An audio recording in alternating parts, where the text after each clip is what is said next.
Hello, everybody. Sunday Adelaja here. This program has not come on for some time because I was traveling and a lot of things have taken place here since the last time we met. But there is a certain Ben Okoh that is used to picking my mind and methods. He's curious about why I do what I do, and he wants to get to the bottom of it all. Well, he is the host and the anchor of this program, and he's back to us after about 2 or 3 months that we last held a program. Hello, sir. The ball is on your court. You can anchor the program as you know to do best. This is Ben Okoh. Let's welcome him and greet him, everybody. Yes, thank you very much. Thank you. Such a pleasure being with you again on Mind and Methods of DSA. We've had other programs we've explored, and the most memorable one about your 300-year plan and why you have to have a 300-year plan. On my mind, really, it's quite amazing to see that level of vision, and also particularly that you are actually doing something about the vision. So there's one thing to say you see a vision, and another to actually see that you are doing something about that vision. And that's what I find particularly impressive. So it's such a pleasure again to have to speak with you and to speak and discuss on your thoughts. And today, actually, the topic I chose was the time for war. And I think there's a part of all of us. I won't want to say all of it because some of it I want to know your own original thoughts about it. But I think it's the easiest part about going forward anywhere is the dreaming part of it, in terms of to hope for something. Because you are someone who's a pastor, so you've come from biblical background. So if I use the look at the example of Israelites, I think you know that very well, that it was a land of milk and honey. So when you say milk and honey, that looks like, whoa, something exciting. But there appears to be a second half of the dream where you start to have things to do with conflict. And I think the conflicts are so multifaceted in different sort of areas, even, which I hope we will discuss and explore, and want to know what you think about it. And while I was thinking about, immediately you are setting your mind to any aspirational thing you want to do, or you have something you want to do. And the phase of excitement about this phase of that phases, immediately that goes, then you start to confront things. It's sometimes what you don't even see. So sometimes it could be fear. It could be just so many things start coming. Reality of the situation, your lack of understanding of your lack of resources. There's so many things, but I don't want to give initially that what exactly or which direction. I want it to really be open to discussion. But the first one, what took me from there was the passage in, I think it's Ecclesiastes that said, to everything there's a season. And there's one part where it particularly says a time to tear, a time to mend, time to be silent, time to speak. Then it also talks about a time for war and a time for peace. And I thought, well, if you say a time to be born and a time to die, that one, it makes sense, right? Because you're born, you don't choose your birth. And most of the time, they choose it all the time, except those who decide to end it themselves. But you don't necessarily, those two are things that happen in nature.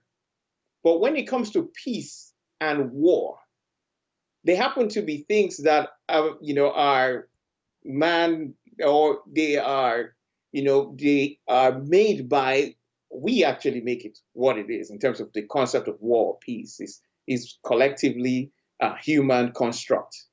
So I wanted to say, why a time for war? Why will that be there, a time for war? What does that mean? Why is it there in terms of the concept of a time for war? Yeah, well, that is a very, very great philosophical concept idea. And it's a pity that we Christians and human beings in general, we try to neglect that truth. And even when we read that scripture, we don't seem to understand the great wisdom that God is communicating to us through that place. So when when that scripture says a time for war and a time for peace, it also means that in life you would not have it only your ways. In life you will have sometimes when things will be going on smoothly, like peaceful times and peaceful seasons. But there are other times also where you should be prepared for rough times. That there will be rough times, times for war and for conflict, and that both of them should be regarded as normal. It's just like saying that, but in real life, with us human, we would rather prefer to have times of peace all the time. We want things to be okay. We want things to be smooth and nice. We want things to be, to just be under control. That is what we desire. That's what we want. We always want things to be our own way. That's why we run away from problems. That's why we run away from challenges. That's why we run away from crises.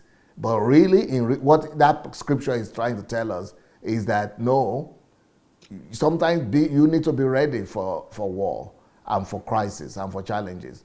And if you look at this book here, that's exactly what it portrays. I call it the Elijah challenge because I was challenging and throwing a challenge to the leadership of the church in Nigeria. And that's a time for war right there.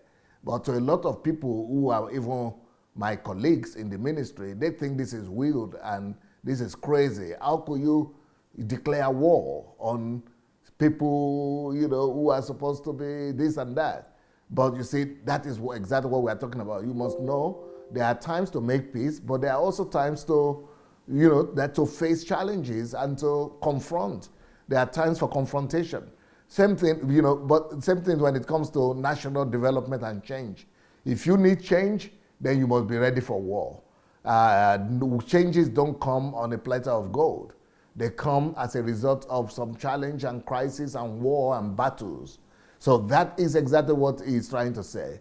That don't expect that things will just be running smoothly in your life, but always be psychologically prepared for other times when you will need to fight for what you desire, or you will need to first go to battles for what you want, or when you yourself would have to be the one to declare the war.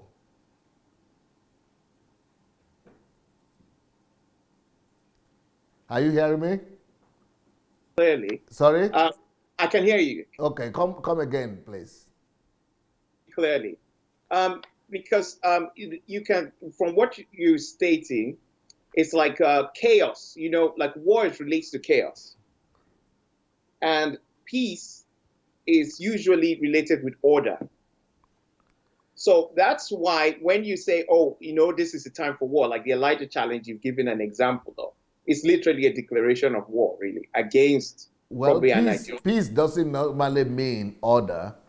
I would say peace, in my own understanding, sometimes could be order, but not necessarily order. Peace most of the time is serenity rather than order. Oh, and serenity is not order? Serenity is not order, yes. So what is serenity? Serenity is a state of rest. Oh. And a state of peace. So a state of rest is serenity. Yes. Okay, and that's not necessarily order. That is not necessarily order. So therefore you can have order in serenity and order in chaos. You could have disorder in time of serenity. Can you give an example of where you have disorder in serenity? Okay, like for example, in your house, you might not be fighting with anybody. Yep. You might be living alone. You have a lot of serenity, but if you look around there, it could be full of disorder. Mm. So also in a country, there are countries where there are no wars going on, but then you see that, okay, no war, but there is no order. Mm. And most of those countries that are developing countries, they don't have wars, they don't have some conflicts going on, but they lack development because of lack of order. So order is different from serenity. Mm. So for the Elijah challenge, are you therefore bringing, because that's the example you gave, are you therefore bringing an antonym or an opposite of serenity to the situation? Is For, it for a the way of no before we could address that, you made two statements. One of them said war, I mean a state of peace is a state of, I mean what do I say? Can you remind me of those? peace relating to order? Peace, okay, you that's to say peace is equal to order, and Yes, what? and chaos. War equals to chaos. Yeah. Well, I would not really, yes, which is, that second one is more truth. War relates to chaos. But there are different kinds of wars. War could have chaos in itself, but I would not say war is always chaos. I would rather say war is more relating to conflict than chaos. Okay. So war relating to conflict. Rather So than if we chaos. okay. So if we bring it back to where, we said earlier, therefore, if war is necessary conflict, you're saying that by nature, we should expect that conflict is part of our daily lives. Yes.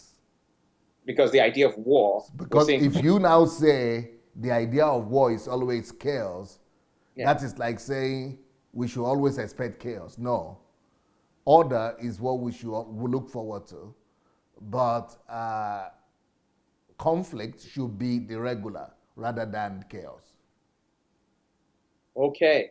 So in conflict, for example, you could have a battle, like a battle, Yes. and that is conflict. So you Yes. have a battle. Yes. But a war would involve so many battles. Yes. So suggesting that in life, it is constant conflict. Yes. And that's what we should expect. And that's what we should look forward to. Conflict could be conflicts and there will be different kind of conflicts and wars. So when it says there's a time for war and a time for peace, it means there are some times when, most of the time, wars are not expected by you. Sometimes wars are what are brought to your doorsteps.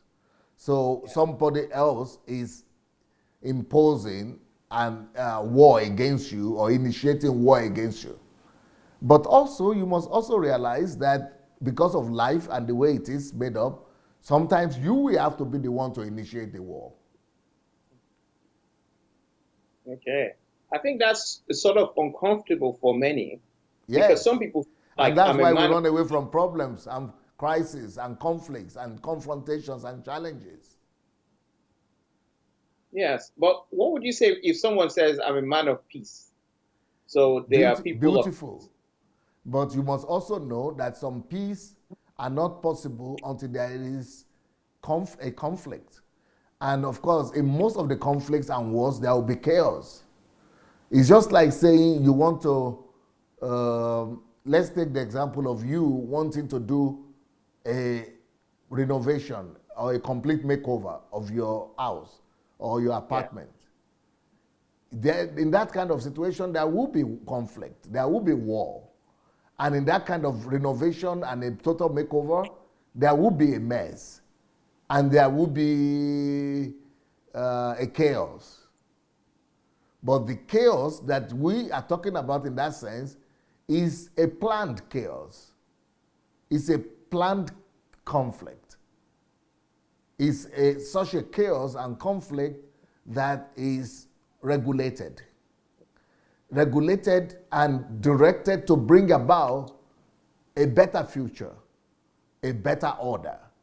So if somebody says, I'm a person of peace, that means I'm a person of order, I'm a person of serenity.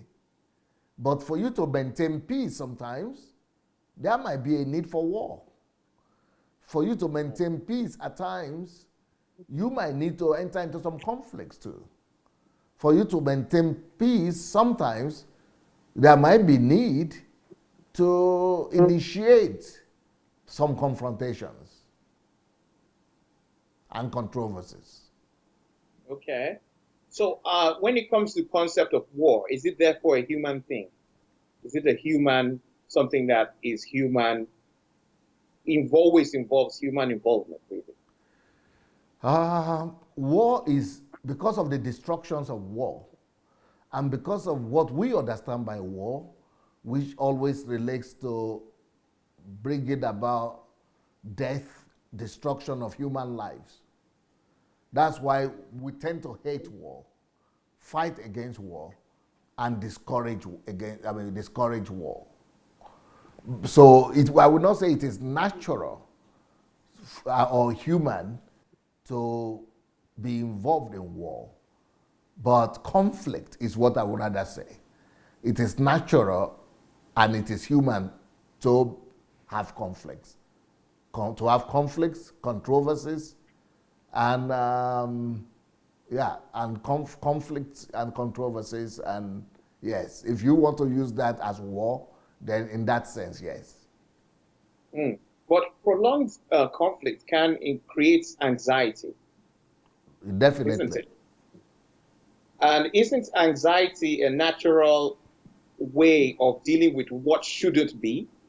So in which case, are we attuned or adapted to conflict? Is conflict not something that is not meant to be always there? Yes. In which case, you shouldn't always be absolutely. The conflict, a state of war, conflict, and controversy is not a regular state. It shouldn't be a constant condition.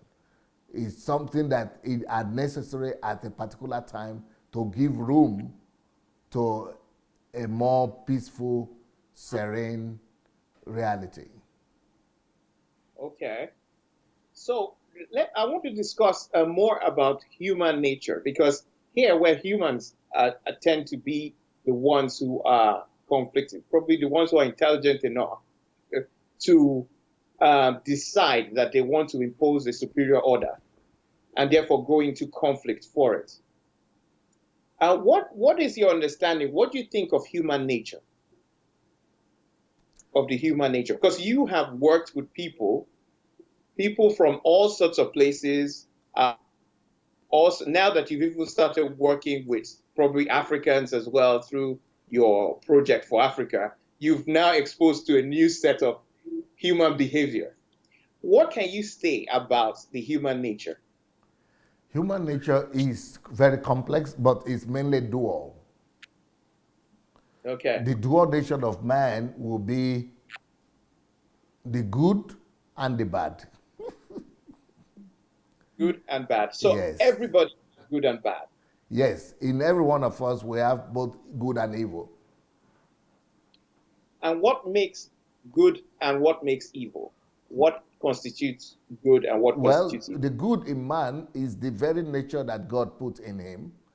That's why God stands for good and Satan stands for evil. God stands for light, Satan stands for darkness. And the true nature, the true reality is what is in us. But we never saw the evil side of man in human until man fell into sin. So which means the original nature of man was good, because the whole time man was alive and man was existing before the fall, we didn't see any form of evil at all in man. So man was what the original nature of man was is good. That original nature remains in the man even after he fell into sin and after evil was introduced to him. So despite the presence of evil in man, man still remains inherently good. So no matter how bad a person or how evil a person is, let's say you found somebody who is a maniac or who is a pedophile or who is whatever, any kind of sin you could imagine, who commits any kind of sin you could imagine, that person has some bit of good in him. And at the root of that person, at the core of that person, if you keep on investigating that person down to the core of himself, you will discover that that person is an inherently good person. So if you bring me the wicked or the baddest criminal in the UK today, and I will tell you that, well, the only thing I will need to do with him is to keep on removing all the layers of evil that are upon him, that are on him. You know, it's like you have a piece of gold inside, and then you put which is just maybe 1 gram of gold, but then you put a whole bunch of dirt on top of it because of what he has collected over the years of his existence. So maybe now it's weighing 100 kilograms. But if you keep on removing layer by layer, all those top layers of evil that you see, because those are the visible part of things of him that you have seen, you keep on removing them upon layer, the visible evil, and then you keep on working upon, you keep on digging deep into him, you will discover that at the core, that 100 gram or so, that is at his core is good. So there is good in every man, and if we will stay long enough with them and work long enough on them and refine them as much as we could and love them enough and show them enough the original image of who they were supposed to be, if we show them the prototype of themselves, if we show them the mirror enough, long enough, they will discover themselves. It's just like somebody who has never seen the mirror. Even the first time he sees the mirror, he will not believe he's the one because he's never seen himself before. But if you keep that mirror before his face long enough, he will discover who he looks like and who he is. If we will keep the nature of God on before man for as long as possible, we will succeed in removing the evil layers upon them, and then we will be able to bring them to a place where they will discover their original self, which is good actually. That's why we don't hate people. That's why God said, love and do not hate, bless and do not curse. So we see the evil that people do, and we don't live in denial that they are doing that evil. We do acknowledge the evil that they do, but we take our time to remove the layers of those evil and stick with them for long enough until they look at the mirror and see the original image they're supposed to be. And that original image is the image of God, which is always good and only good. Wow. I think what you're saying is that if I got it rightly, is that the enlightenment is what is the good. That whatever is good is whatever enlightenment you have of your true nature. And in this, yeah, yes, so your true nature, the enlightenment you get from your true nature is what is the good part. And darkness is probably the ignorance. Because in this example, where you're saying you have to stay long enough to show someone the prototype of themselves, it's a form of education, I think, for people to deeply understand themselves and who they truly are. And then they start acting or behaving out of that position of enlightenment. Is that? That's a very beautiful word you use, enlightenment. Enlightenment, or that's a very good word. Is enlightenment, a revelation? That is a very, very good word. Enlightenment, education, information, knowledge, understanding, wisdom. All that help you to get back to your core. I see. So in what you're doing now, particularly your work in Africa, is therefore conflict to raise enlightenment. Yes, that is the kind of war we are talking about. But it's not a war of killing people. It's a war of light and darkness. And there is a time to do that. There is a time to go into conflict intentionally, knowingly raise confrontation and raise a controversy so that people will become aware of that which they had not been aware of.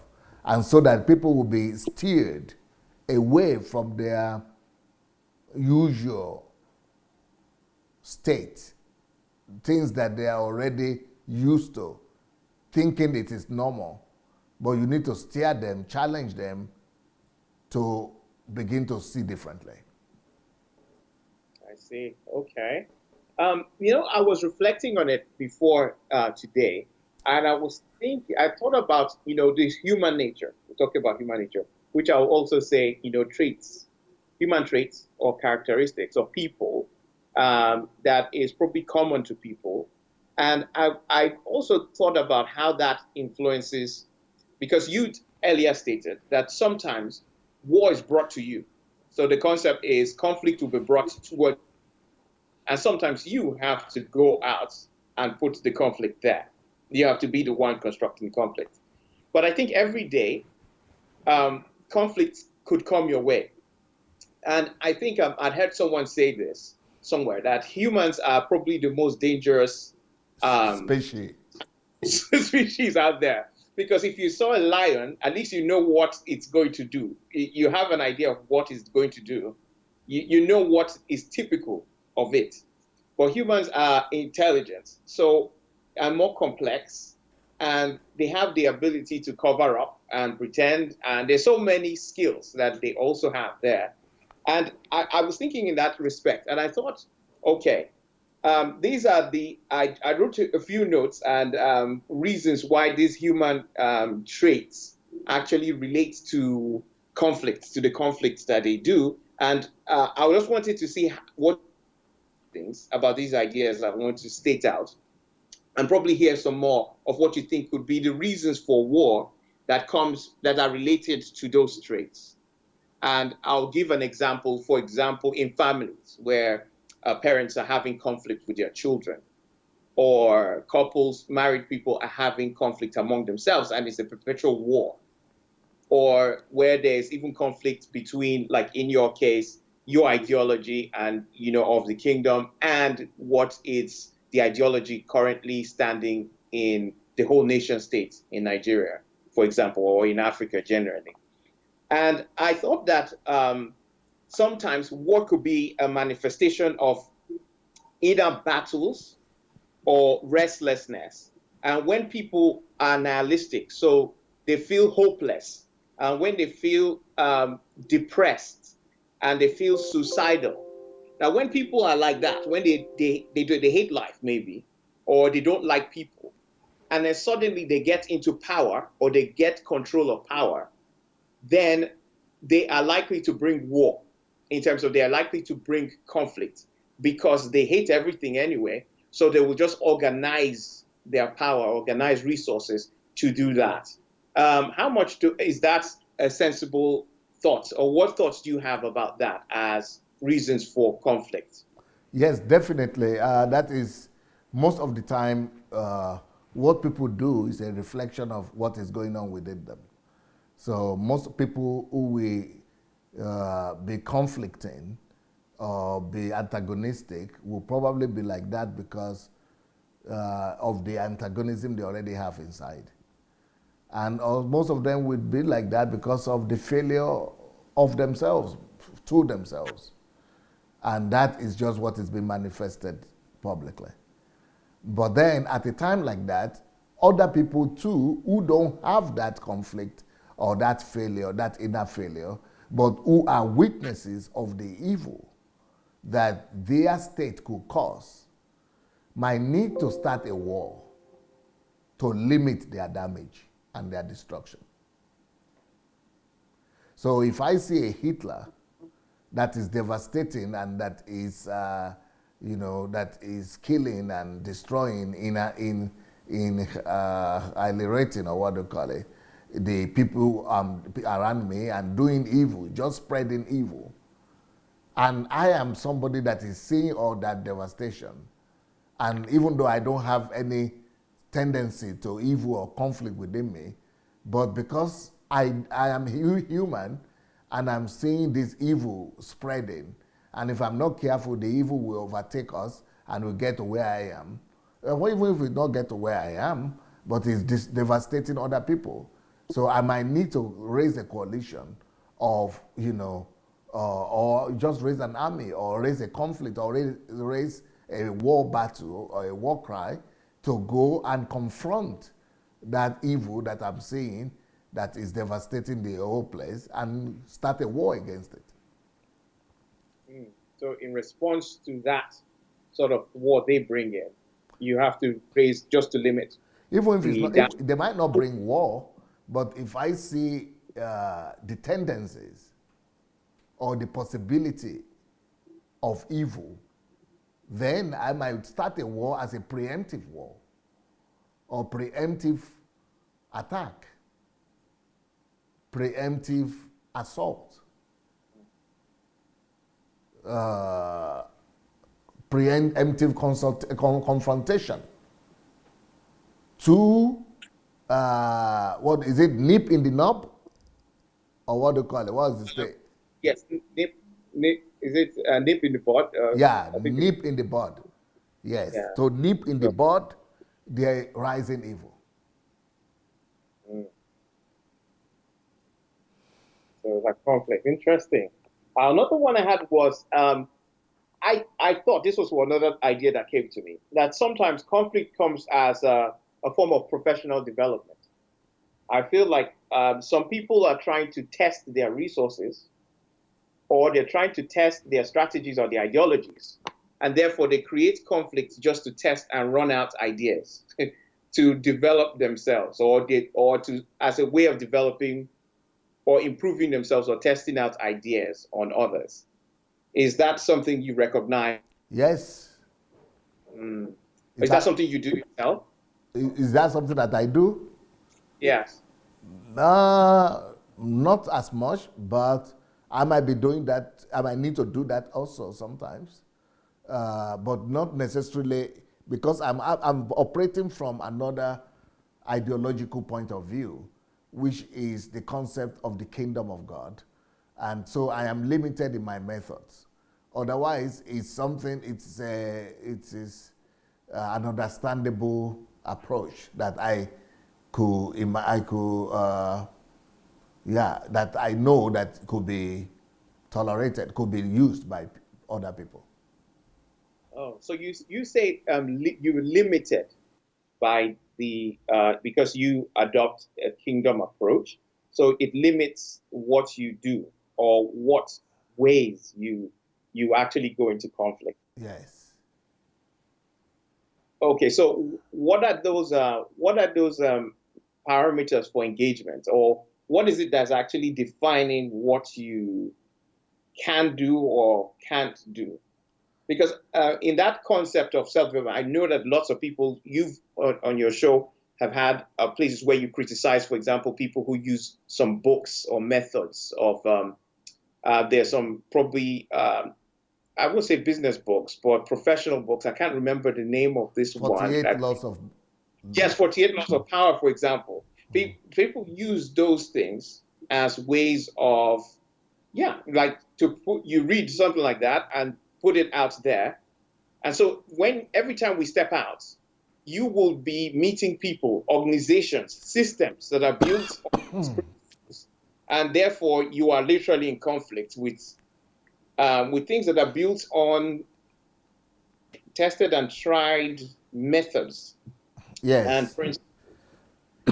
But I cannot use some methods because I represent another kingdom. I have to be aware all the time that expediency is not always the motivation for my actions. Expediency, as good as that is, or the desire to have results, no matter how good that looks, that shouldn't be the motivation for somebody who represents the kingdom of God. So for me, as a representative of the kingdom of God, I, first of all, want to use methods that are in line with the rules of engagement of my kingdom, of my homeland, and of my master. So what with those rules of engagement are? Number one would be love.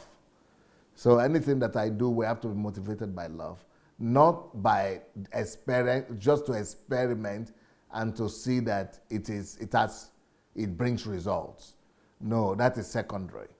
And that might not even apply most of the time, especially if it comes in conflict with the overall guiding rule of love.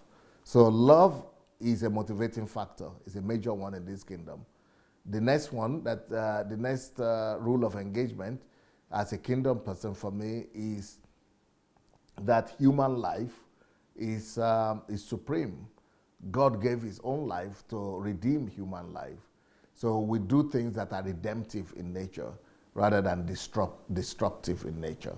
So we are always trying to be redemptive in our approach. Then the next principle that I want to say is a rule of engagement here is that we only do things that are already allowed in heaven. Thy will be done in heaven, thy will be done on earth as it is in heaven.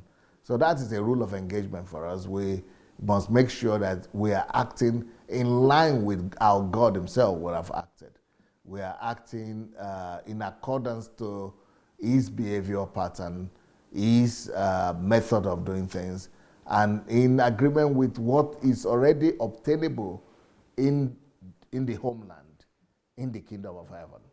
So those are basically the main rules that we must always bear in mind.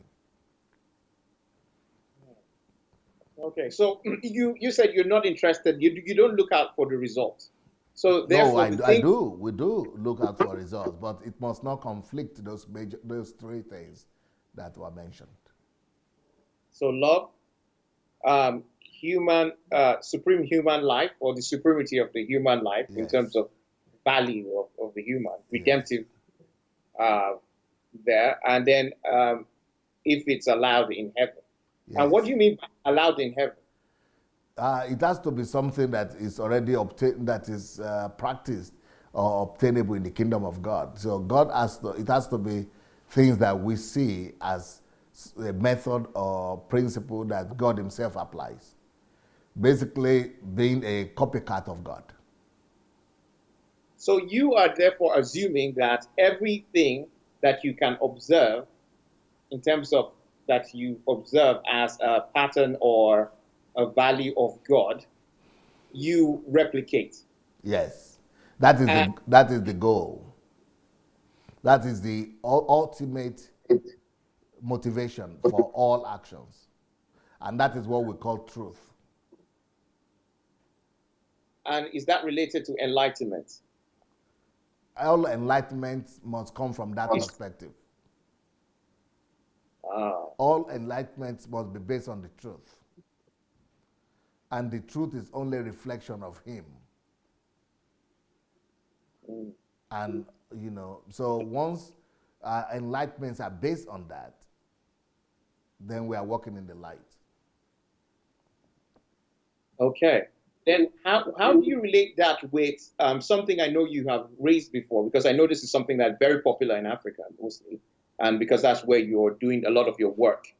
What would you say about where the idea that war, when people hear about warfare, it's usually a spiritual concept of warfare, involves lots of praying, or even aggressive ways of praying, cursing, spiritual things that are not physically tangible. And that's the idea, because you appear to be emphasizing knowledge of truth and application of those truth principles.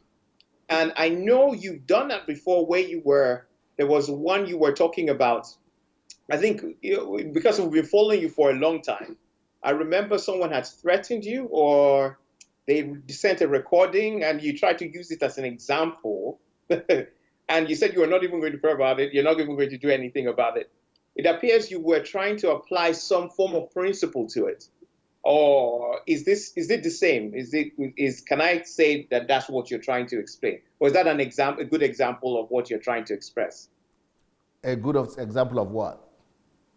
Of the use of truth or an enlightened position to deal with any type of conflict, even if it's non-natural or if it's internal or individual internal things like fear or those type of nature things. That it's the use of truth, an enlightened position of truth, which is your image in God's likeness. I'll use that in quotes, and using that as your way to go through conflict or to survive or thrive in the midst of conflicts, whatever they come. Yes, there is. Truth is the foundation. Is the foundational weaponry in any spiritual warfare. That is why when you look at Ephesians chapter 6, it's talking about taking up your guard of truth, or your belt of truth. Is it the belt of truth? Yeah, I think it's belt. Belt of truth. And the reason for belt of truth or guard of truth is because all other weapons that you are wearing on yourself are held together by that belt of truth. So once the belt of truth is loosed or removed, all other weapons fall down helpless and they become useless. So truth is the foundational weapon. So for example, if somebody says, like for example, right now, some people told me they were going to do this and that to me. So I just say, okay, I know a superior truth, and thanks to the superior truth that I know, for example, the truth that I know is I am hidden in Christ. And this is not just something I know in my head. This is something I know as a fact. So once I know I'm hidden in Christ, I know you do anything you want to do. Before you get to me, you will have to pass through Christ. That's one truth right there, for example. Another one could be the fact that my cause is right. And I am pursuing a right and a just cause, which is based on instruction. I know that the Lord has instructed me to do this. So even whatever might be the consequence is not material to me. I might even die in the process. But death is inferior to the knowledge that I have that I am doing God's will. Once I know I'm doing God's will and I die in the process, the knowledge of the truth that it is God's will that I'm doing is stronger than the consequence of whatever I've done. Is stronger than the death that will come, because that death that will come is not as powerful. It's just a consequence. But whatever is the consequence of the truth, of the right thing that I do, of the actions that I did according to truth, is inconsequential. What is the real thing is that I'm acting according to the truth. So that's why I will not bother to pray and to worry and bother myself about the concerns of people who want to harm me.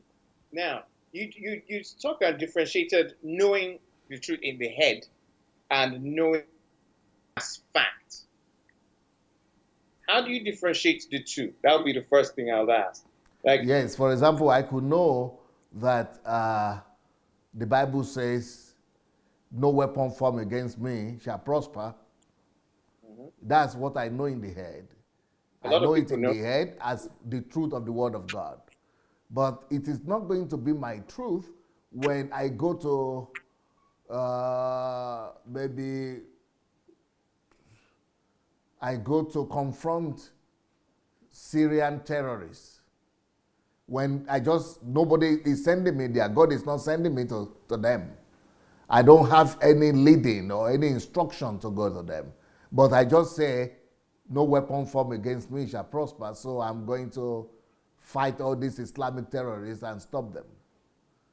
But if I now get an instruction additionally that activates that fact, or that gives me a basis to take the action that I'm taking, that, okay, go and confront those terrorists in Syria right now, and I send you, I go before you, that now makes me to rest upon that promise that no weapon formed against me shall prosper, because I've been sent on this assignment. So therefore, truth needs to sort of be situational. So it has to be related to a situation, like a specific. You can't generalize some truth and say, okay, this is what I know. No, it doesn't have to be. It's not just about situation. I just use that situation. I could use other examples. For example, it could be something different than that. It doesn't have to just be situational. Truth has to be personal, I would rather say, rather than situational. It has to be personified. It has to be something that is quickened in me, that is activated in my subconsciousness, that I'm acting on. It has to be the truth that is. For example, the Bible says that love is not easily provoked. Even though I know that in my head, that doesn't mean that I'm not going to be provoked when things happen. But if I study that word and I imbibe it in myself through meditation, and it has become part and parcel of me, then it is my own, it is activated. It's just like saying you have a battery, and that battery is not charged. Even though you try to use it, it's not going to work. So what I'm trying to say is that it must be charged. Either it's charged by an instruction, or it's charged by you being conscious of it, or it's charged by you imbibing it into yourself. It must be something that you are actively, consciously aware of and living by. Okay, so I think I understand that. This is why you suggest that when you have books, if people take up your books to read, that they should spend a lot of time making it part of them, like embedding it in themselves. Not just books, but even with what we are doing right now, like we are talking right now, I have a lot of videos and interviews and messages. People can just listen, but doesn't mean that they got anything from it. For the truth that they are receiving and hearing to help them, it's not just enough for them to know it in their head. They must really take the time to make that truth, because the truth they are hearing is a spiritual substance. It's not enough for you to just hear it. You must make that spiritual substance become flesh. It must become your substance. It's not just, spiritual substance is something in the air, somewhere there. So if you hear it, it comes out the other ear. You just hear in the air, in the atmosphere. But if you want it to become part and parcel of your life and for it to work for you, it must be converted from the atmosphere into your physical material body. It's just like saying, for example, there is vapor, in the atmosphere. So I must be able to find a conditioner or a fridge or refrigerator to condense that vapor into ice. But the condensing of it is slowing down the energy. And when that energy is slowed down, then the vapor that I don't see actually in the natural with my eyes becomes visible, because it has been so slowed down that I can now see it as an ice block. Same thing with any spiritual energy. Any spiritual energy is like invisible energy, is a lot, is all out there, is is just something in the air. That air has to be slowed down, because I am physical. And anything that must help me must be able to live in my physical body. And for it to live in my physical body, it must be slowed down to become tangible, because I am tangible myself. Just like that vapor is slowed down to become water or to become ice is physical. Then I could hold it now that is ice. I could hold it now, I could carry it. So also any truth of God or any truth out there must be condensed and slowed down to become tangible in me. Then it works. So therefore, I think there's this definition of what spiritual is, therefore, because there's a lot you're saying here. You said truth as a spiritual substance. So is it like a resource, an unseen, invisible resource? Is that what you could therefore describe as spiritual? Yes. Spiritual is not just resource. Yeah, truth is a resource. Spiritual resource. You could call it resource if you want. Okay. And so therefore, what is spiritual warfare? What's that concept? What does that mean? I guess spiritual warfare, what people talk about spiritual warfare, they're trying to, what it's supposed to refer to is the reality of good and evil. Just like there is what I said now about truth, which is the truth and of God or the resource of God, there is also the opposite of that, which is lie or which is deception, which is the weapon that Satan uses. So other people also, so spiritual warfare is when there is a conflict between the good and the evil, or darkness and light. So spiritual warfare is not just the way people do it in church by just praying and shouting, and that could be it, or it could also involve that, but it goes beyond that. Okay. So it goes beyond that to what? To all that is good and evil, and all that is truth and deception. I've often light and darkness. Yes. Okay. I've often seen challenges, especially when I used to be on social media a lot, because I've reduced that now to really spend more time studying and trying to understand so many things. But I remember then. I usually used to commonly see a lot of challenges to some of the things you put out there. And some people challenge you with the idea that, how do you know that you're right? Or are you the only one that knows what is right? Or which is the truth that they're actually challenging? Or why is your version of the truth the right thing? What is the authority, or how do you differentiate between the truth? Because if you take any type of topic and talk about truth, I would expect that if it's a physical one, if it's a physical law, there is actually an ultimate truth. For example, the truth was the earth is flat. Then we realize that no, the world is actually not flat, because new knowledge came in. So therefore, I'm thinking, how do you actually ascertain what your truth is, and that the truth you state, the originality or the credence to your own truth? How do you establish that?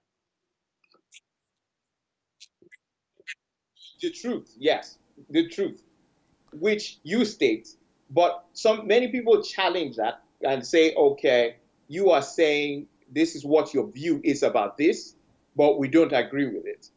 So how do you, when you have so many people coming with many ideas of what truth is, how do you decipher what is truth and what is not truth, and what should be enlightened? It's very critical from what you described so far. Wow. The question you are asking sounds so it sounds so innocent and so what do you call it? So simple. Yeah, I think that's what I would like to say.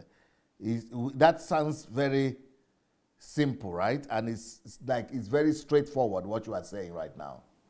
And everybody that is listening to you might say, yeah, he said it. Yeah, he just said it. It's true. How do you know if what you are saying is the truth or it's not the truth?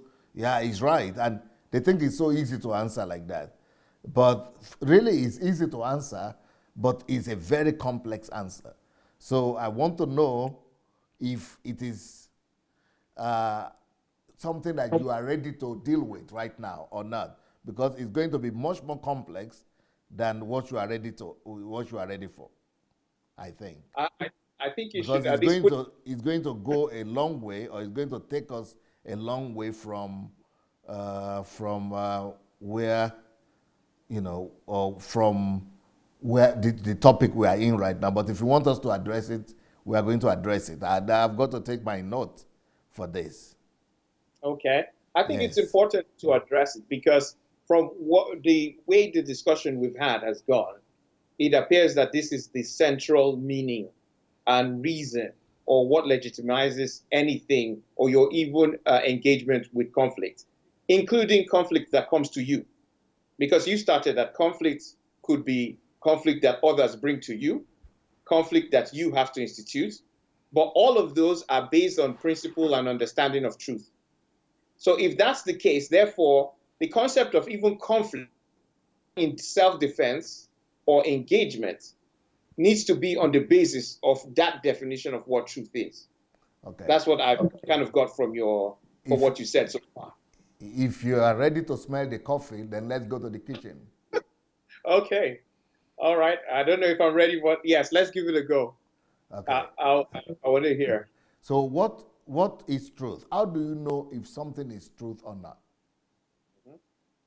And when I challenge people in Africa about their doctrines and practices, Yeah. I am coming from an informed position on the subject of truth.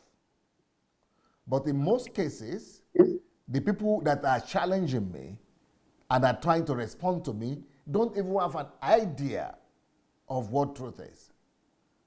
But they are just being emotional and sentimental. But let me give you the basis for truth, universal truth, which cannot be disputed by anybody, because okay, let me just start. For anything to be truth, it has to be universal. So what does that mean? Truth, anything that we call truth, has to be something that is true or truth for all peoples, in all places, and in all times. For example, the law of gravity is absolute. Mathematics, 1 plus 1 is truth everywhere. Physics, biology are examples of absolute truth. So different cultures, different historical eras, different nationalities cannot and do not change what truth is.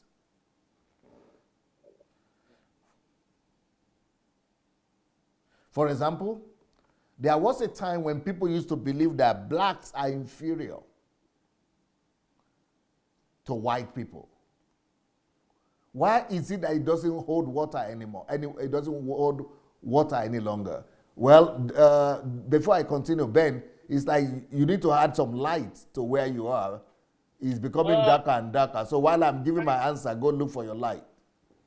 The light is actually on, but I don't know. I'll just close the window. I don't know if that. Yeah, well, do something while I'm going on. I don't know. I don't care what we do, but let me just keep on going to do what I need to do.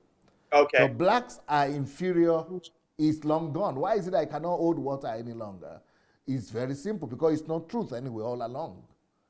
There is another concept that is also long gone, which is people say women are second-class citizens.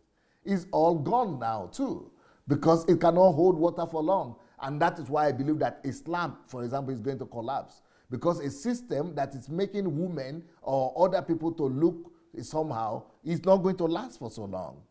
Because truth must be sustainable in every situation. And it will be sustainable for as long as possible. So when Islam is putting women in bondage and not allowing for competition, it will not last. I'm sorry I have to use that example, but that just... So truth, for example, will be pregnancy. When you look at pregnancy, People get pregnant for 9 months. It's the standard truth everywhere. When a child grows up at 3 months or so, it begins to crawl, or by 9 months the teeth begin to grow. The same truth in every culture. Culture, nature don't change that. I could keep on talking about that, but that's just one standard for truth. Truth must be universal. Now, everything I've said now, people will think that they got me and they understand. I'm not sure, but they will still need to go and listen to this again. If you listen to this again, you will be able to get, I will not repeat myself. I will just go point by point. So, for anything to be truth, it must be universal, which I have already explained. Number two, for anything to be truth, it has to be absolute. Truth cannot be truth and still be relative. So if anything is relative, it's not truth. For it to be truth, it has to be absolute. And absolute is needed for standards. Because if there are no absolutes, then there will be no standards. If there are no standards, then there are no rules. There are no borders. There are no boundaries. There are no limits. There is nothing that we base our decisions on. Standard. That's why truth must always be absolute. There cannot be standards without absolutes. Indeed, there cannot be measurement without absolutes. So a builder knows that if he wants a number of pieces of wood, the same exact size, he will use one piece as that standard. So we need a standard, and that is why truth must be absolute. So number one is truth must be universal.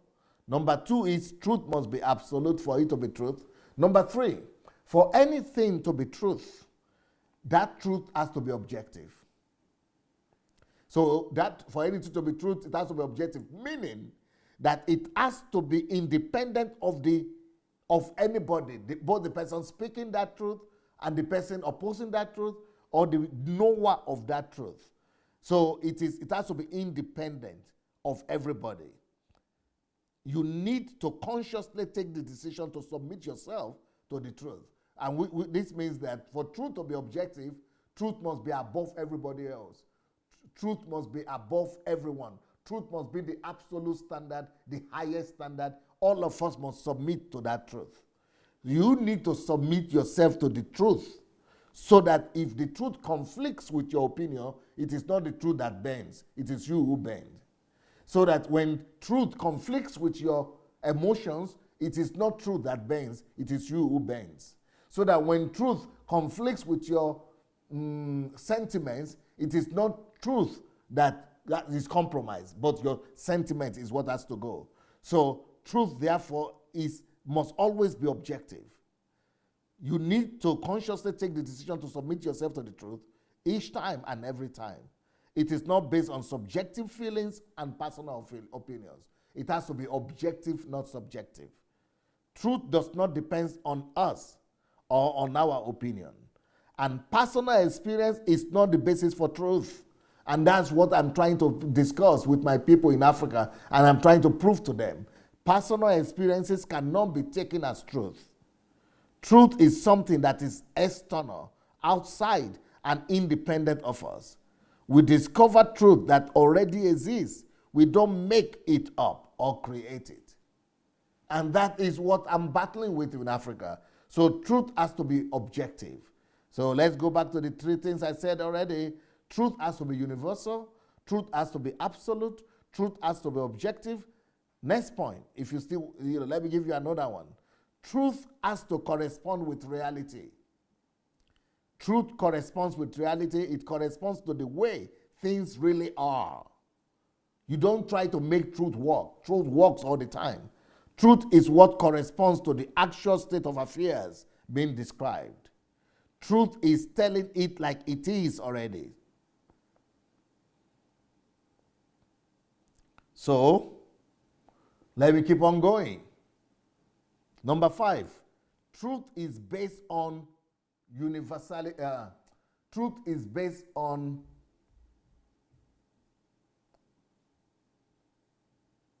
let me just say it the way it is. I wanted to use a word that is not religious, but let me just say truth is based on God. Because God is the basis of truth. Only God provides an unchanging, universal reality upon which truth is based. Number 6, truth is personal. What does that mean? Truth is more than just abstract theories and propositions. Truth is something that demands a personal response. That means truth could be applied to you personally. Truth must be something that you are able to practice.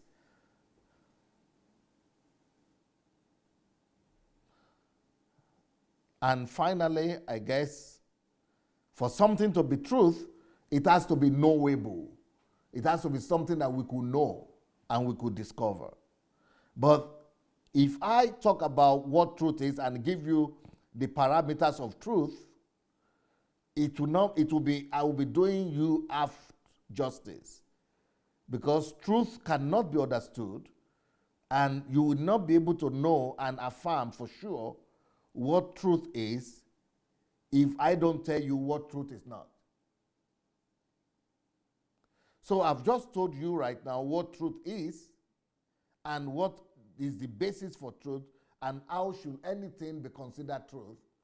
But that will be half truth until if I don't tell you what truth is not. So let me now tell you what truth is not. Number 1, truth is not what works. The fact that something works, that doesn't make it truth. It has to still be absolute. It has to be universal. It has to have all other 7 criteria that I gave earlier. So the fact that something works and doesn't have those other criteria is not truth. The fact that something works doesn't make it truth. That is very important. Because in my country, where I come from, people assume that once something works, then it is truth. But the truth be told, cheating and lying also works. Armed robbery works. 419 works. But these things don't make them truth. Secondly, what truth is not. Truth is not what feels good. Sin feels good. Because that is what feels good is mysticism. It is subjectivism, but it's not truth. Because subjectivism is what affirms feelings. It is subjectivism that makes you to say, I feel it, I feel it. I know it's true because I feel it. That is subjectivism, but that's not truth. There are a lot of things you feel, but that doesn't make it truth. Because feeling can be misleading. Somebody could feel this way in the same circumstances, another person will feel the very same opposite. So whose feeling are we going to take for the truth? Who decides the truth if you feel this way and I feel the opposite of it? So it is not what feeling is. Feeling cannot make truth. So another thing that is not truth is not whatever you want it to be. All of us don't decide truth. That is called relativism. Relativism says that truth is whatever I declare it to be. But then it's not the truth, because everybody then in the world will have their own truth.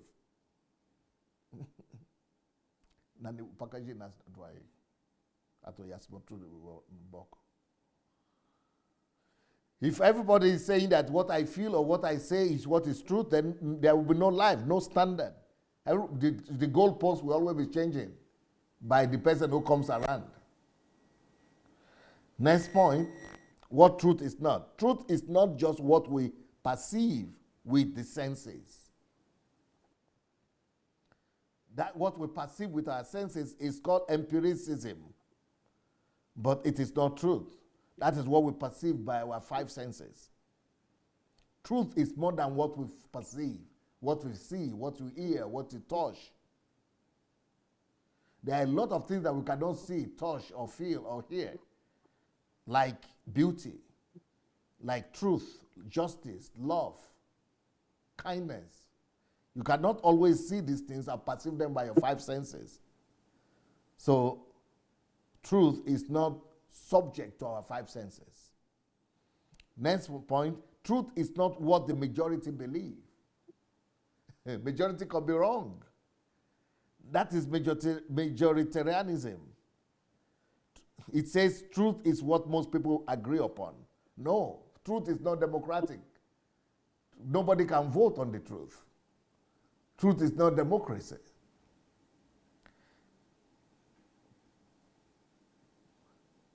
Next point, what truth is not.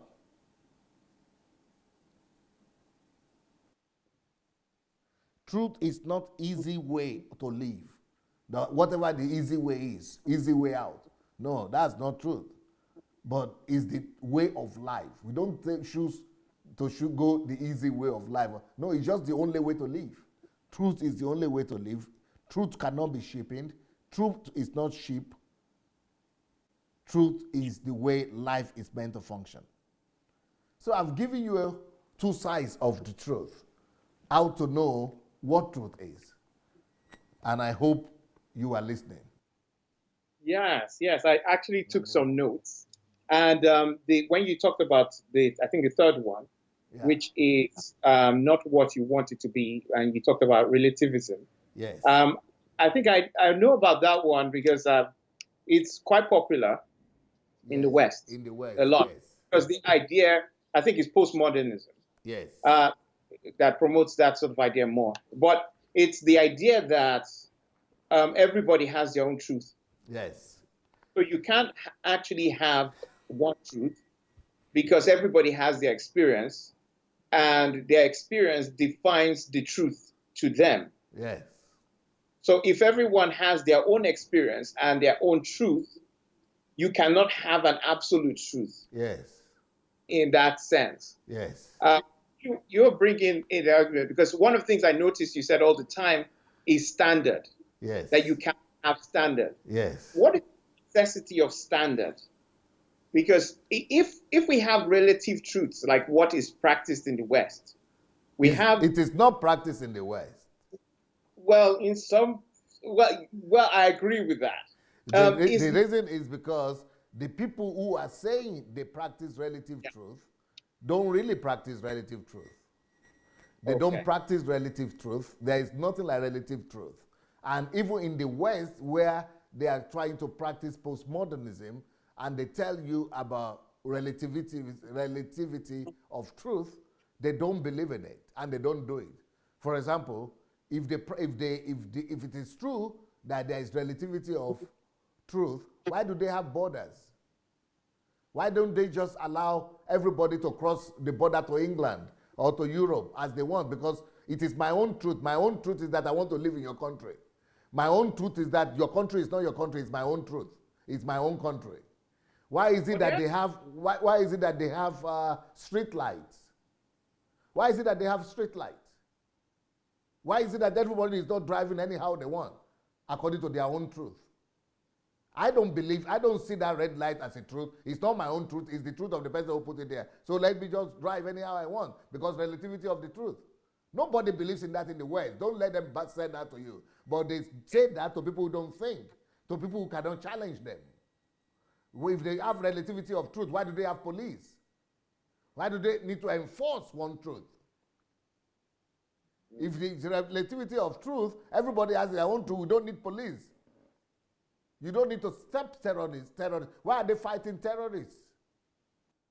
Because the terrorists have their own truth too. So why should you fight them? Give them the free way. Let them come and conquer your country. Let them come and rape your wife. Because you can come to you. Why do you have door in your house? Relativity of truth. It's you think it's your wife, but I think it's my girlfriend. Your daughter, you think it's your daughter, I think she's my sex object. Let me just rape her. Then the next neighbor will come and rape her tomorrow. I come and take your wife today, my other person will take it tomorrow. Because it's not true that it's your wife and that it's your daughter. It's relativity. You think it's your daughter, I think it's just my sex toy. So all those things that those people are trying to say, it is revisionism. They are trying to reverse history. And they are trying to, it is when it comes to politics that they play this game. It's just to make their way, and it's a way of manipulating things and making their way to things to come their way when they don't have their way, really, according to truth. So they bend its rules. But really, on a daily basis, they don't live by that. Relativism of truth. Yeah, I sort of agree. I sort of agree because I remember the first time when it was discussed. I think I was taking a lecture and it was discussed. It was in the university. I was taking a course, and they brought up that discussion on different people's truth and the need for tolerance, the tolerance of people, and not to bring people up to elitists because they described that the Western idea is an elitist kind of thought, and you want to bring everybody up to that. It's a way of maintaining society in sort of a fair, equal way. And there are people who the borders, for open borders. There are people who support the idea for us not to, keep stopping people from, allow people to come into, come in freely if they have the need to come in. There are people that actually have those ideas and support those type of ideas. So I think I understand what you mean between that, comparing the two. And also how, so this is a case where you're saying if someone brought this idea of relativism, it is a type of conflict. To you, at least you will consider that as conflict that is brought your way. If you saw it as something that was being imposed or was brought to control your own actions, is that you will use your judgment on truth to yes. Okay. Yes. Another thing is that these things you stated on truth are quite difficult. Well, I don't know if they're difficult, but what I mean is that you've stated the parameter for identifying truth. That's just the beginning.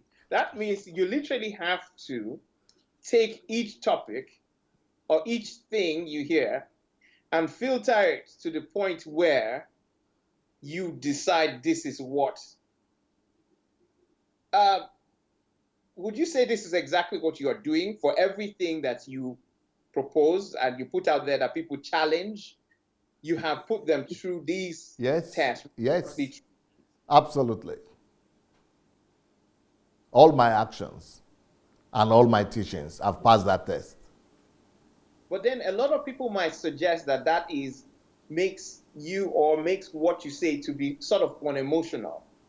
Well, if you only need to look at me to see my emotions. Or empathic. Let's use that. You have empathy. Well, you only need to watch my program 1 or 2 to see the empathy. So it's just truth. It's just truth. Forget about the standards, how to find out, how to know. This is just for people who want to understand. But if you have the Spirit of God in you, if you have conscience, that is a higher level of judgment if you follow your conscience to discover these things. Just truth. If you are a lover of truth, it's very easy to live by these things. It's not these things. It's just truth. One thing. You just said it as a lover of truth, right? You just made that statement. And I know when I asked this first truth, you said it looks like a simple question. And I also want to say that what you just said now as just a lover of truth might appear to be simple, but it's not very simple. Why I say that is because I feel like it's very difficult to accept what is uncomfortable. Yeah. And I feel like human nature does not want to accept something that is disadvantageous or something that is difficult. So that's why it will actually look like some of the things you said what truth is not. For example, if something works, you will go for it. And that's just human mind, I think, is designed to look for the easiest way to solve a problem because there are already too many problems out there. So what is the quickest way to do this? Just take it. Does it work? Yes. So, for example, people might be there and say, you know what? What's working? People are going overseas and making it. Okay, that's it. It's working. And they make a trip through Libya or take, one of these dangerous trips. Sometimes it costs their lives. Sometimes they do make it and they're scarred. But either way, they have just gone for it. Just feeling, doing what they think it works. But if you let's just take it as an example. You, for example, somebody tells you you need to go abroad to make it, and one of the options is go through Libya without a passport, go through Libya without permission, go and deceive people at the border, go and bribe people, and then go and risk your life to cross the Mediterranean Ocean. As can't your conscience tell you that to go to another country without visa, without a passport, bribing the borders, going through the back door, through the, illicit way, that something is wrong with that? You don't need all these criteria to find out the truth. Your conscience tells you something is wrong here. I think that conscience is relative. Some people, I don't think everybody has the same sort of conscience. Everybody does. Really? Only some people silence their conscience. Some people kill their conscience. Okay. So if conscience is killed, that means it can't come back. It's lost. It could come back. It will come back as its gentle reminder to let you know if you permit him or not. It will seek your permission. The work you're trying to do in Africa, and I'll take Nigeria, for example, value system is very different there. So there are lots of things you might consider. I know you will consider conscience, like you've given this example, that a lot of people don't think like that. Like they don't see things. It's because they are not lovers of truth. You don't need to waste your time on those kind of people. It's just like in England, for example, I know people use somebody else's passport to go and work, or somebody else's passport to enter the country, and they are still going to church. They are Christians. Or they use another person's paper to work, to stay in the country, or they stay in the country illegally, without a visa, without permission, and they say they are Christians. They are not. They have killed their conscience. They are not human beings. They are not well. They are not okay. They are not following. They are not people of truth. They have silenced their conscience. Once you silence your conscience, you become animal. You cease to be human in some aspect. If you can silence your conscience, it means you can do everything else. You can kill somebody at the end of the day, because your conscience will not function as long as it is expedient to you what you want to do. So you say, like, I think you've described, well, I don't think you've described, you probably describe yourself as a God general, or people describe you too as well, as a general. And in terms, someone who is a God's general, I'll use that in quotes. And a general is really in charge of war. That's the only thing he's out about. You can't have a general that is not really leading or at least maintaining a group of people to defend and, to be in charge of in terms of strategy. So what would you say your agenda is as a God's general, in terms of if you are a general for God? I'll use that. What is the thing you're going out for? Is it just what it means is this something to do with just truth? This truth you've described, this is what I'm going out to just ensure is the thing that is everywhere. And anything that conflicts with it, you correct it or you go against that. Is that what it's about? Yes, partly. Okay. What's the other part? But that is not the, that is a way of describing what I am for. But what I'm really for is for the earth to become a reflection of heaven, or for the earth to become reflection of the kingdom of God.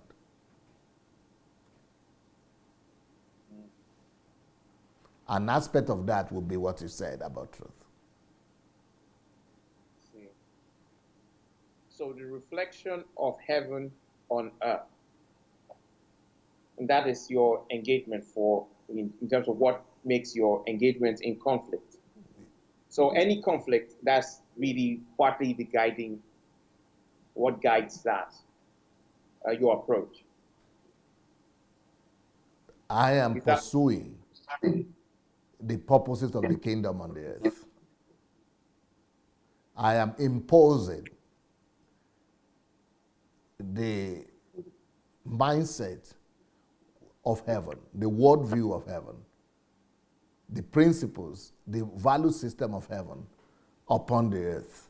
And that is conflict, because the earth has got its own worldview, value systems, principles. And I am coming with a conflicting or opposite worldview. So that's what is the basis of the conflict.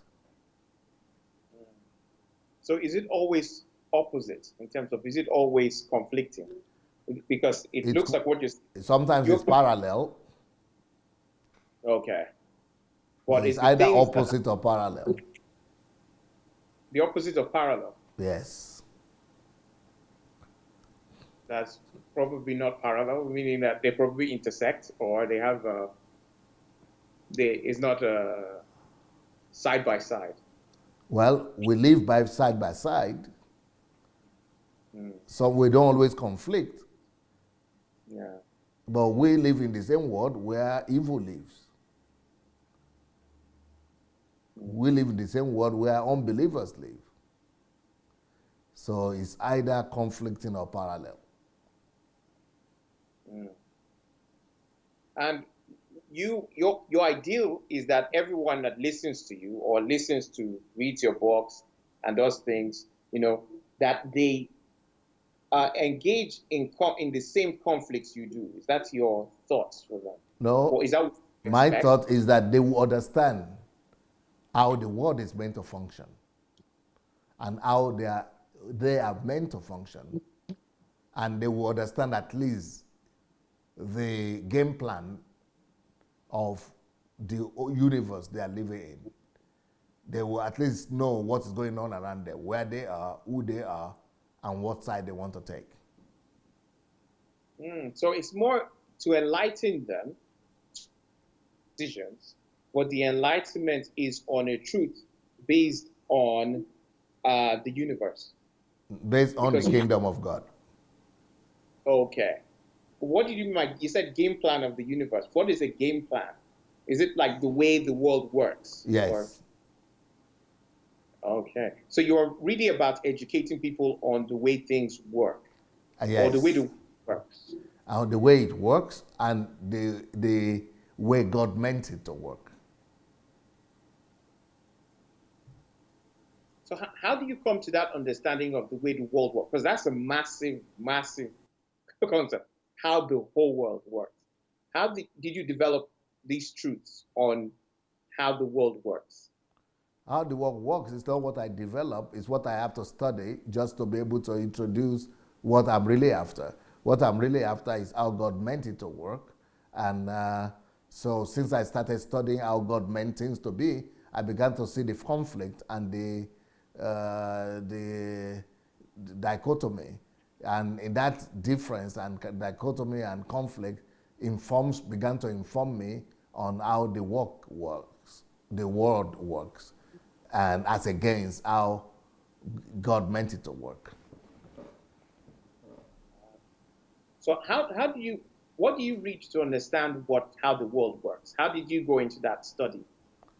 Is I, it the philosophy? I, Were you looking at old philosophies or psychology I or? started studying God's mindset, God's worldview.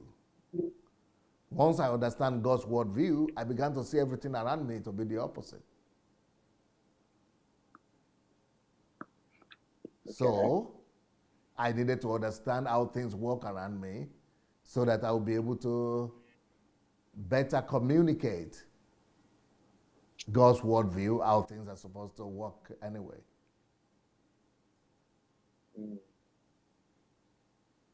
Okay. There's another question I want to bring to, which is because earlier, closer to the start, you discussed about, you said different types of wars. And I know there's, of course, you have civil wars, you have national wars, you have in-family wars, children-parent wars. There's so many different ways to which war, the idea of war, which is consistent conflict, prolonged conflict, could be. But I want you to expose on individual war, the war that takes within the individual. What is that? Because when I searched before this interview, I decided to do a search. So I put Sunday Adelaja war. And there was a video you put out on, let me see what, don't shy away from war. I think it's an old video. It wasn't a video, it was an audio, but it's like an old thing that you kind of played back. I think it was in somewhere in Lagos, possibly you'd spoken many years ago.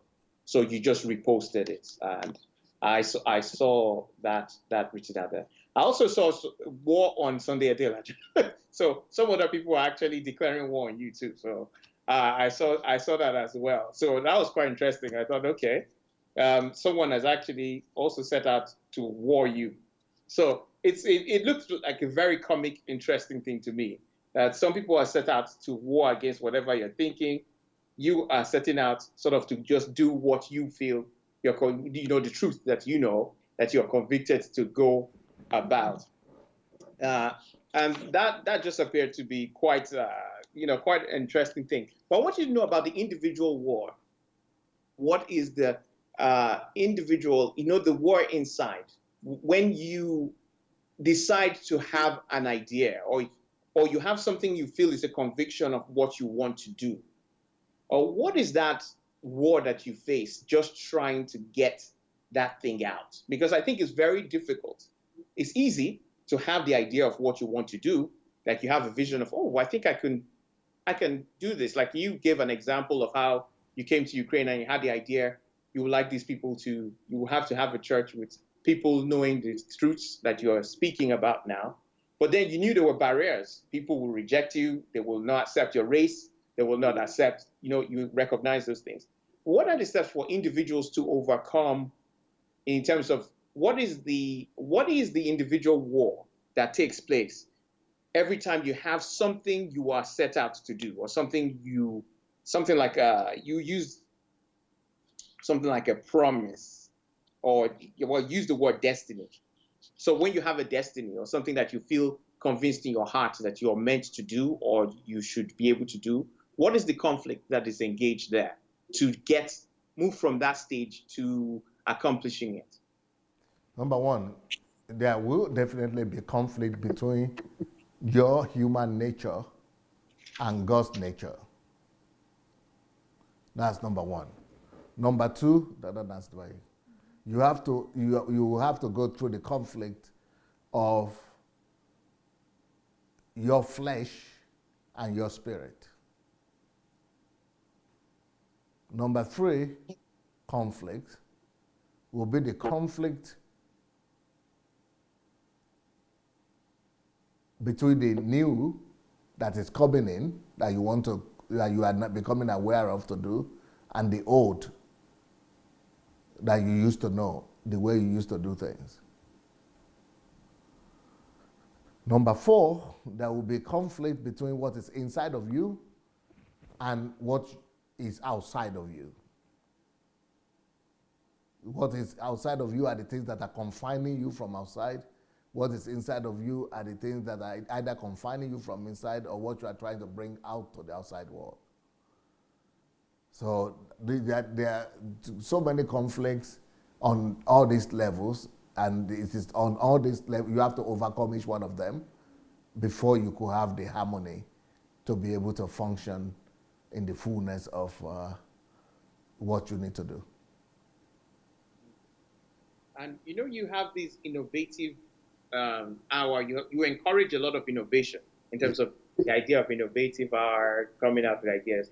Literally, I think all those things in conflict you're talking about. Sorry? So they involve these conflicts, these 4 points you stated in terms of to have the idea is great, but to make it to happen, yes, is quite a painful process, isn't it? Yes. To go from there to what it is. Absolutely. I don't know if how many people actually understand that part of it in terms of the pain, in terms of an appreciation of pain, because I don't know, there's the natural thing is to avoid pain, like to avoid that sort of difficulty that is there. Do you have a way of engaging or embracing or being able to survive pain, the pain of doing it? Because I'm just thinking between your human nature and nature, your flesh and spirit, which I will probably ask you a question on that, but conflict between the new and the old, quite a difficult thing. For example, like when I read your book, The Essence and Value of Life, that book threw me off because that is one idea that just came in. And when I compare it with where I was at that point, continuing to live in the type of way I was living was untenable. You just couldn't put the two together. You had to literally change your approach. And it was quite painful because I had to literally stop everything and read that book over just to be convinced, is this exactly what is suggesting, your ambitions should be, or how you should want to live? How can people... That is a continuation to that book that I just wrote. Oh, okay. The Value and Essence of Life is what you read. You need to read the Holistic Personality. That is the second part and the continuation. Holistic Personality. Yeah, it just came out. Okay. I haven't read that. To read that book and really understand it, I would advise you to either read it while you are fasting or while you are on solitude. Okay. Otherwise, it's going to be very tough for you. Wow. Is it the difficulty, is the concept? Yes. What's it about it? The concepts are difficult? The very same concept like the value and essence of life. Take it to a higher level. Okay, but a level that talks about personality. No, a level that talks about holistic wholeness of a personality. Wholeness of a personality. The wholeness of a person. Okay. It's interesting because I'd actually done, there was something about personality test. I actually did a personality test. There was he says like a psychologist who came up with this thing where you could actually do a sort of test. It will ask you a set of questions and it will give you an idea of what your personality is. So, and you could see things like conscientiousness or how effective you are in terms of being an effective person or efficiency, and then also things like how anxious you get when you're facing things, or they have just different aspects of people that they explore, and they will show you where your strength is in terms of which parts of your personality is a strength and which parts is a weakness. Are you suggesting that to be able to be that full person who is able to thrive in the world with the conflicts that you face, that you need to have a whole sort of personality, sort of balance? Yes. Of personality traits? Yes. Absolutely. Wow. But you know what? Before you go ahead with your other questions, let me go ahead and tell people, if anybody wants to call into the program, that they could actually call in by going to Facebook Messenger, Move Agents. That's the normal way we call to the program. Anybody that wants to contribute, go to Facebook Messenger, look for Move Agents, and write us a letter. Just write us to move agent and say you want to call. Anybody that wants to call to contribute, go to Facebook Messenger, look for move agent, and you just write to us that you want to contribute, and we'll call you back. Yes, sir, I'm listening to you, you know, if there are still some things you would like to ask, sir. Yes, the holistic personality. I probably need to read that book to know a bit. Yes, I think you need to read that book, and then we'll discuss it. I probably need to look in that. Now, in conflict, you could have losses. Yes. What could you learn from losses? Or is that possible to learn from losses? There is a lot about that I speak in that book, Holistic Personality. Okay, have a look at it. So losses, are they inevitable? Yes. Or okay, so you don't only have to accept conflict; you also have to accept the that loss is going to happen. Not only losses, but losses and defeats. Because when you go to war, you don't just have victories. You also should be ready for defeats as well. Okay. I think in mostly Christian environment, is the idea that I should not suffer loss. I don't think a lot of people accept the concept of that loss is something that is a positive or is a thing. I'm not aware of that concept. Really? No. I think that's quite popular. Huh? It's quite popular. I don't know those kind of Christians. Maybe they're African Christians. Yes. Yeah. Well, we are coming from different places. Yeah. It's something that is very common there. You know, it happens like every year. It's a pseudo Christian doctrine. It's not a Christian doctrine. It's not truth. It's not according to truth. You see, that is the problem we're having. People don't base their actions and even their belief system on truth. They don't even examine it if it's true or not. They just take what is sweet to the ear and what sounds pleasing to them. So they are actually building their doctrines according to how palatable it is to them. So at the end of the day, they are simply self-serving. Religion is a self-serving thing there. It's not propelled by the truth. It's propelled by their desires, their wants.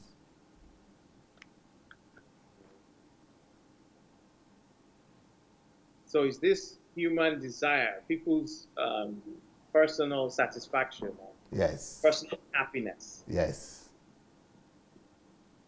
So is happiness a goal? That is not happiness as such. That is more egocentrism and selfishness. And selfishness is the greatest evil, apart from, the same as egocentrism, the same thing. Egocentrism, selfishness is the greatest evil in the world. Really? Yep. Why have you ranked it in that sort of way? Like to say the greatest evil? Yep.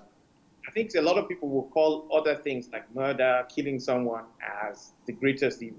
All those things are motivated by selfishness, sir. Also, selfishness is the root of all of them. Is there harmless selfishness then? Harmless? Yes. Like just selfish, but you're not hurting anybody, you're just selfish. So, you're not. Well, it could be harmless at first, but it has a tendency of growing. Every one of us is selfish. And that's what we are called to fight against. That's why Jesus said, you've got to deny yourself and carry your cross to follow him. The point of decision in life starts at the point when you decide to deny yourself, to crucify self. Carry your cross means crucify yourself.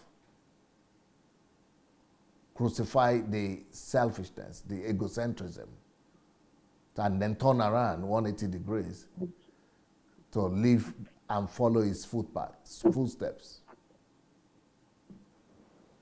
which is a life of living for others and a life of sacrifice. So life, therefore, is in essence an exercise. Is in essence life is supposed to be service and stewardship. Life is supposed to be, in its essence, about service and stewardship. What is the consequence of ignoring that truth, if it's decided to be ignored? For example, you turn your life to an amoeba, which is a single cell. Or is it single cell? Single cell organism that lives for itself and dies without reproduction.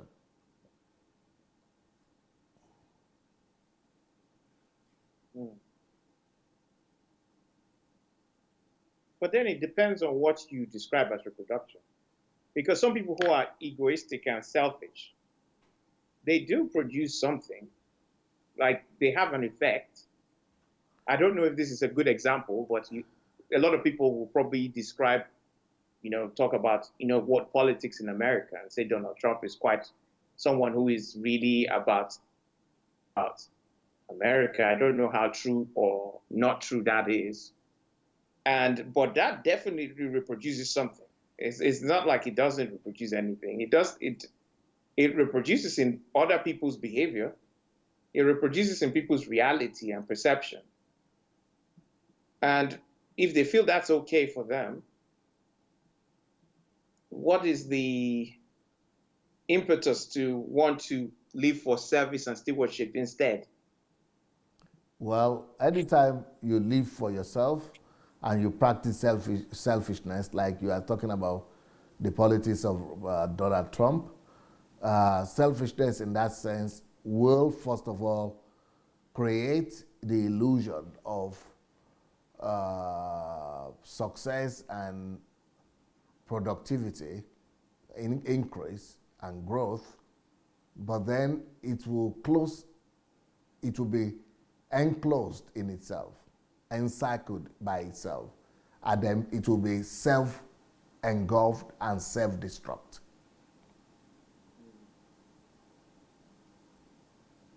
So it will eventually destruct itself. Yes. But probably long after you're gone. Yeah, the truth is what matters, because that is the only thing that abides. All of us will lapse, but the truth will abide.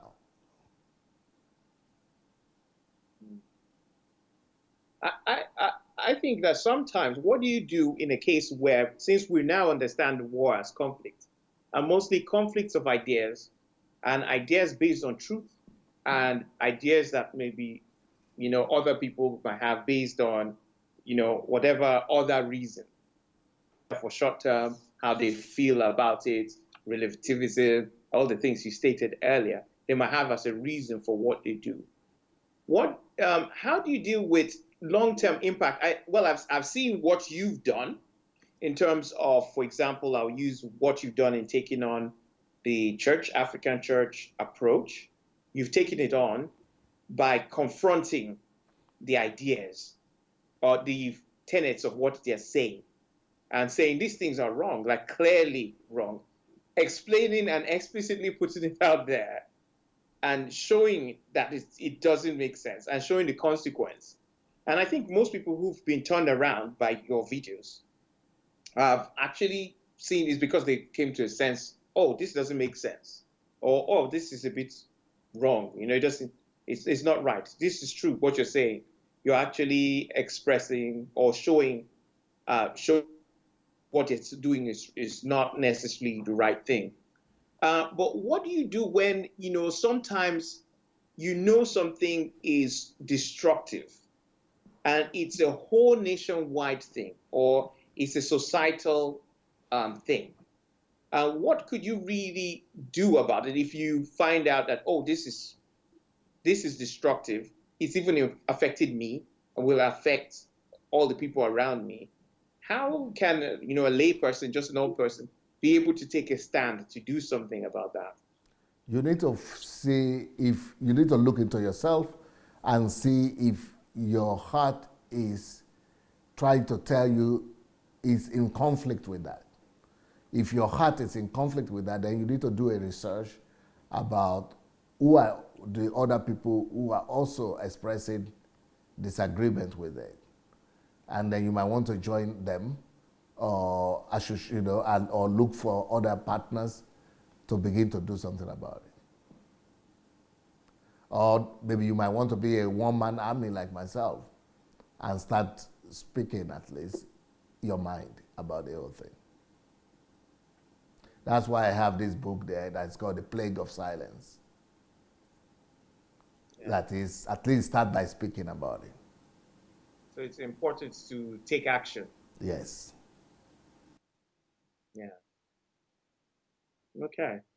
Well, thank you. I think there's so much so much out of this that I'll have to go back. I'll go back and have a good listen on it again, just to get a lot of things. And thank you for actually stating, particularly the truth one, because that was I wasn't expecting, when I set out the questions, I wasn't necessarily expecting, that part to come out. But it's, the way you, I thought, okay, that's quite interesting. That truth plays some foundational role in your own approach, and in the way we should actually confront or think through things, the approach we take to things we see, or the conflicts that we'll face on a day-to-day basis.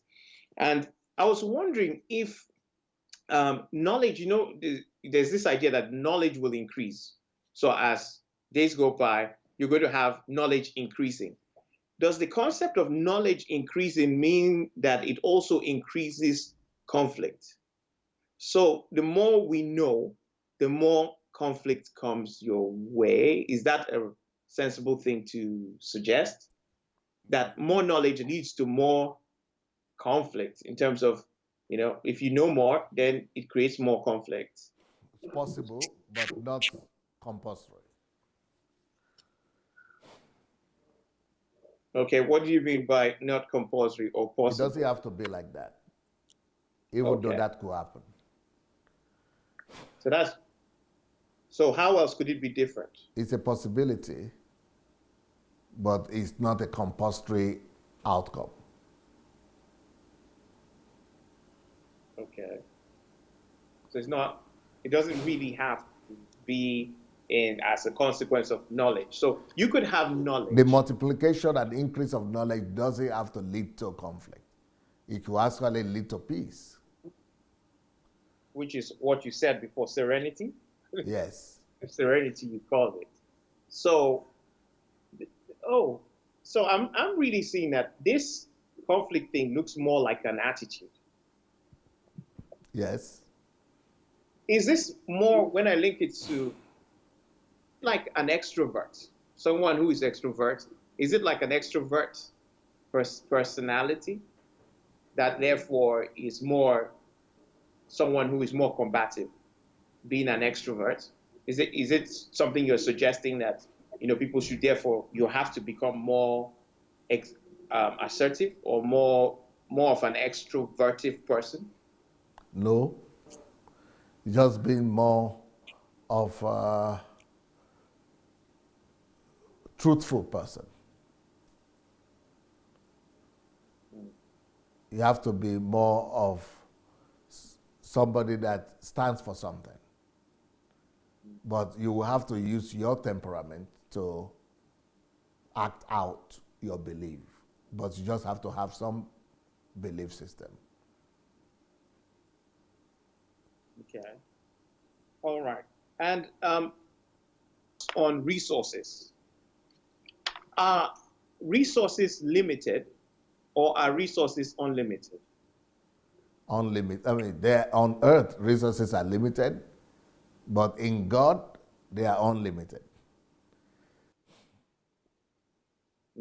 Because I think that conflict comes a lot from limited resources.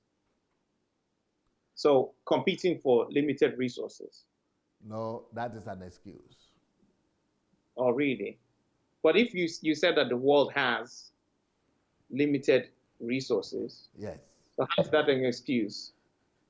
It doesn't have to be expressed in conflict. It could be expressed in progress. Limited resources could lead to creativity. Limited resources should lead to innovation, not to conflict. Okay. How much do you agree with this? Because I heard someone say this idea that there's the concept of hierarchies, and people, just like a success in any organization or in any place, you will eventually have some people who are at the top of that hierarchy. And that creativity is a way for different people to have their own hierarchy or somewhere that they can be on top of or something that they could lead. How much you agree or not agree with that? Yes, everybody is supposed to be a self-leader somewhere, and creativity gives the room for that to happen. The way I teach this is that everybody has his own land of promise, his own promised land. So when he discovers his own promised land, he becomes a leader there. When you discover, I think when you discover, you may not necessarily lead. Because I guess if you discover it, it's just the first stage. Yes, that's where the place of creativity comes in. If you discover it and you keep on being creative, yeah, you will be. Can everybody be creative? Yes, but not everybody is disciplined enough to do. So it's about discipline. Yeah, it's about more things than discipline, but discipline is at the basis of it. Okay, but is creativity not a trait, like a personal trait? Isn't there a personality trait for creativity? No. Some people, anybody can be creative. Yes, sir. I'll bet in different ways. And you've been able to. Creativity is in every person, and ingenuity is in every individual, because God is the creator, and He created us in His image. And if we carry His image, it means we carry a creative image. He's a creator, so we carry His nature. It means our nature is to create, just like Him. We might have discovered that. Some might have discovered that. Some might have not discovered that. But you still have some measure of it in you. Wow. And is that something that we need to fight? Would you say that that's something you need to fight for? Like it's something that involves conflict. You have to fight for the sense of being creative, or can you opt out on being at all? That's more of inner conflict rather than other conflicts. Okay. It has more to do with the four conflicts that we spoke about, four inner conflicts that we spoke about, personal conflicts. Oh yes, flesh and spirit. Okay, yes, and I think this will be because I think I've explored most of the questions and the things that we've discussed. Thank you so much for really elaborating on lots of them, making them really clear. You said the conflict. There's one of the conflicts when you listed the four conflicts. You said one of it is the new and the old you. You said the new you and the old you. Is the new you, who you become when you have embedded a new idea? Yeah, when you discover new truth or when new ideas and concepts. And then that conflicts with who you were. Yes. Okay. Where does that conflict take place? Is it something in when you discover mind? When you discover and accept this new idea? And it's something in the mind. It's not, rather than it is subconscious mind. Subconscious mind.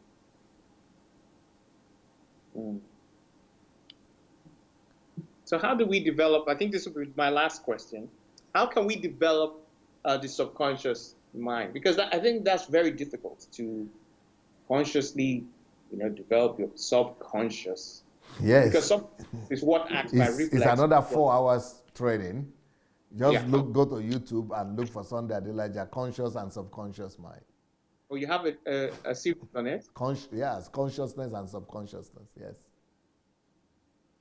Okay. Subconscious mind. Is that relating to being in the here and now that you usually say? Yes. It's related, but it's not the same. Not the same. Okay. I won't want to ask that to go into that. I'm sure that'd be, because I know you did a massive series on being in the here and now. Yes. And yes. So thank you for the interview today. I think I've got a lot, and I took quite a bit of notes. And you really made, at least established what conflict is, conflict being a necessity, and it's part of where we are, what human living is. And you've also said that it's invariably, it could come to you by other humans, and it could be something you have to carry out yourself, sometimes even in self, the damage of other ideals.